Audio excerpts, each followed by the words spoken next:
Now, Hadoop is a big family.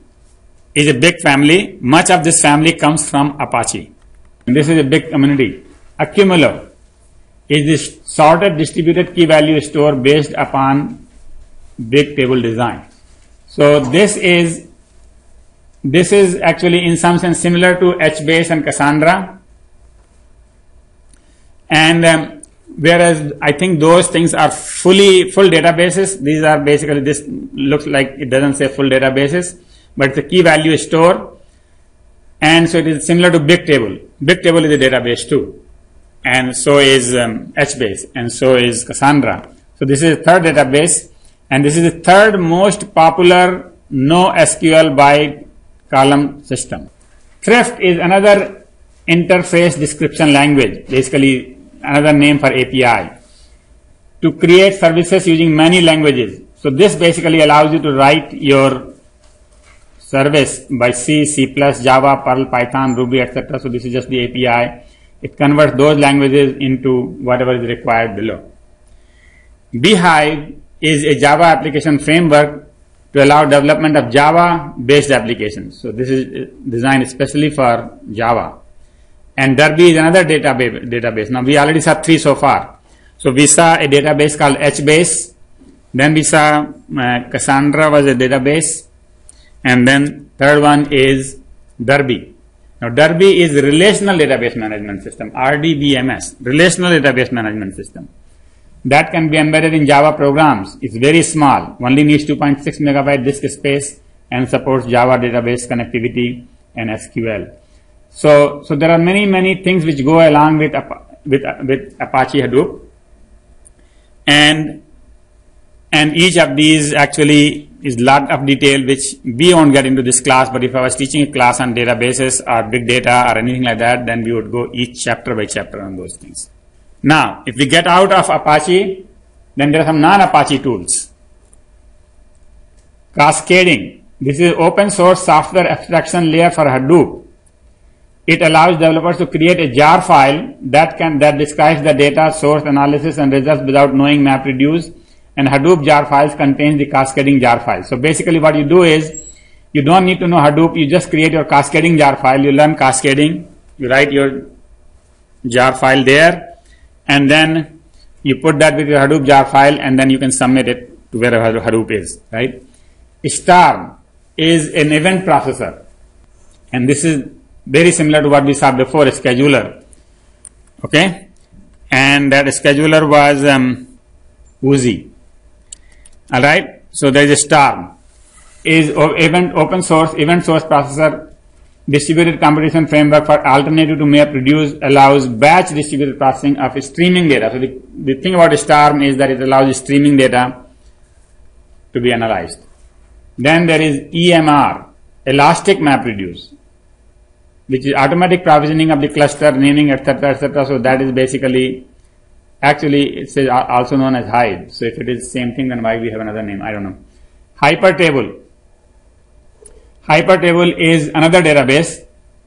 So we saw so many so far. So Hypertable is in addition to Derby and so on and so forth. Now, Hypertable is, it doesn't say whether it is RDBMS or key value pair, what it is, but these are the tools that go along with Hadoop. Now there are without Hadoop tools. Without Hadoop, actually, they ended up on this slide. Either they were not Apache, they were not open source. So there's something called Fuse, file system in user space. So generally, the file system space stays in the kernel space. So when you want to open a file, you just tell the operating system to open the file. Operating system knows where it is, and then you go and manipulate it, read, write, whatever, delete, and the operating system does all the things for you. So that is called operating file system in the kernel space. Opposite of that is file system in the user space, where you can do whatever you want to do with the file system. So the users can create their own virtual file systems, and this is available for Linux, Android, OS X, etc. Cloudera Impala. So Cloudera is the company we talked about. They have a product called Impala, which is the query execution on HDFS and Apache. So basically, a lot of people already have a lot of SQL code because they had a relational database before, and they had written that, okay, to find this, execute this code. So there's a lot of SQL code. Now if they come to Hadoop, then they can use Impala. So that is the SQL query on Hadoop file system and on HBase. Then MapR Hadoop. This is again similar to Cloudera Hadoop. This is another company. MapR is another company which provides enhanced version of Apache Hadoop, and I had to put this here because it is very popular. It is used by Google, EMC, Amazon. And big SQL is IBM. Again, this is SQL interface to Hadoop. So this is like Impala. And Hadapt. Hadapt is the analysis of massive data sets using SQL with Apache Hadoop. So basically, again, the third SQL interface. So SQL is very popular. There is a lot of code available. All we have done with Hadoop is we have changed how we compute it. So that's why all these interfaces are selling. Big SQL, Impala, Hadapt, these are all basically SQL on Hadoop. There is a lot going on in databases. This is a course on networking, and I didn't just want to, we cannot talk about networking much actually until we understand all these words. If you don't understand SQL, if you don't understand relational database, if you don't understand key value pair, column databases, it's difficult to talk about big data. Alright, so hopefully after this lecture, you know some of these words. Okay, so now we talk about the last thing, and that is analysis. The third part of the big data is what techniques we use, mathematics.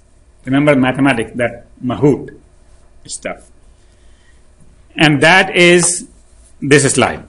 So analytics means anything that you do to analyze, to discover the pattern in the data, and you might use statistics, programming, operations research, any of these two techniques, any analysis technique you use to somehow make some useful information out of it, then it is called analytics.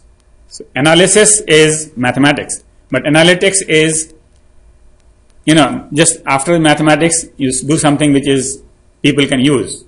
Some information that comes out, pattern that comes out, some result that comes out that anybody can use. So that is analytics. Alright? So SQL analytics would be whatever the people were doing in the days of SQL, which means they could count, you could get the mean, you could get OLAP, which is online analytics processing, something like that. So basically whatever you could do online in the SQL days. Now, there are three kinds of analytics: descriptive, predictive, and prescriptive. Descriptive means past. Predictive means future. Prescriptive means recommendations. Okay, so let me just go one by one. Descriptive: if you analyze the data and you tell me that, well, the mean is so much, that the variance is so much, all that is descriptive analytics. All you describe me the data, you didn't really do anything other than just describe me what is already there, past. Alright? Predictive: if you use that and then you say, well, I think next year the sales would be 2,000, that is predictive. Right? You take the past and use regression or something else to predict. Right? Prescriptive is that you give me a prescription, a medicine, which says, now, from now on, when a customer comes, please do this. Greet them and say hello. That is prescription. Right? Prescriptive is suggested decision options. Continually update these options with new data. As new data comes in, and that also includes, prescriptive analysis might also include things like, your suggestions. When you go to Amazon and they suggest you a book or something else to buy, that is prescriptive. Alright, data mining. Data mining is basically, in some sense, finding the patterns, trends and relationships, generally using clustering.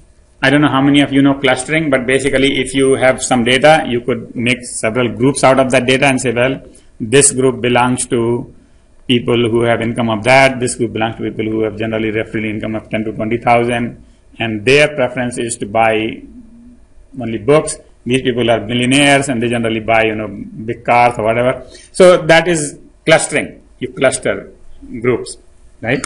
So that is what is done. that is, I mean, that is not the only thing, but basically that is one of the key techniques in data mining, and there are other things. Simulation, you all know what is simulation, so I'm not going to describe that. Then optimization, linear or nonlinear optimization, and machine learning. Machine learning, basically, some of you are already taking courses, so you know more than I do.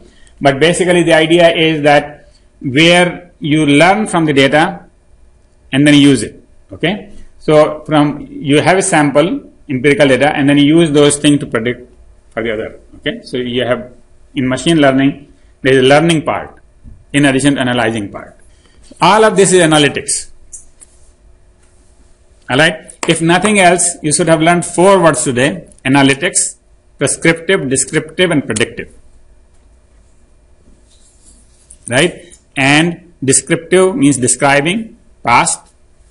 Predictive means prediction, future. Prescriptive means prescribing, means telling you what to do. Alright? Now, you can apply analytics to anything, and whenever you apply to something, they call it data analytics. So there are people who do web analytics. They analyze the web pages. Learning analytics, they analyze learning processes. Data science, now it's a whole field, there's a new field called data science, which is basically the whole, everything else is, this data analytics field is called data science. So if you graduate in data science, you are going to learn all of these techniques. Maybe they will teach Hadoop, I don't know. They might teach you databases, but they teach you all the analytics. So 5 key points. First of all, big data has become possible due to low cost of storage, high performance server, high speed networking, and new analytics techniques. So 5 years ago, we did not know MapReduce. Maybe, I don't know, maybe it is more than 5 years ago. But anyway, few years ago, 10 years ago, we didn't know, how to break up the jobs and things like that, right? So we have this new analysis techniques. New analytics could also include machine learning, etc., etc. Okay, so the other part comes here. The MapReduce comes here. Second thing is that the 3 papers from Google File Systems, Bigtable, and MapReduce, they sparked the whole development of Apache Hadoop. And the key components of the Hadoops are, these are the components, and I could put them in blue, or basically these are the things that by now you should probably memorize. HDFS, what is that? File system, right. And this is the Avro, is the data serialization system. MapReduce or Yarn. Yarn is yet another negotiation, yeah, this one, okay. And then Pig is the language. Hive is the data warehouse. HBase is the database. Zookeeper is the reliable data compression. Now these are actually, among all the names that I had before, these are actually the key, in the sense that these are more, like basically each of these, as I said, is, basically is a big chapter in the books, and there might be one books on these. So actually there might be a book which says Introduction to Zookeeper. Okay? Obviously there's a book on HBase, there's a book on Pig, I know, there's a book on whatever. So these are all big topics. Then discovering patterns in data and using them is called analytics. It can be descriptive, predictive, and prescriptive at least, right? You know that. The type of databases could be relational, and then you have SQL databases, means relational databases, right? Then you have no SQL. No SQL means not only SQL. And then you have new SQL, and then you have key value pair, you have document databases, column databases, graph databases, and spatial databases. Alright, that's all there is among the reading list. What I have done this time is I have put also the references. Now references are not something that you should read right now. I mean, you don't need to, but these are the things that if you ever do any research, or if you ever to do, for example, Google papers, I mean, you can live without them. People have already read them and put them into Hadoop. So you need to read about Hadoop. So those are references there, and even the Apache websites, if you need ever, then these are references. But what you do need to read are these. So start with this first book, which is a Safari book, and few papers here, and then the second last book. Okay? And generally when I have a reading list, please start from the top. I try to put them, best first. Okay? So whenever you read, start from here and then go down.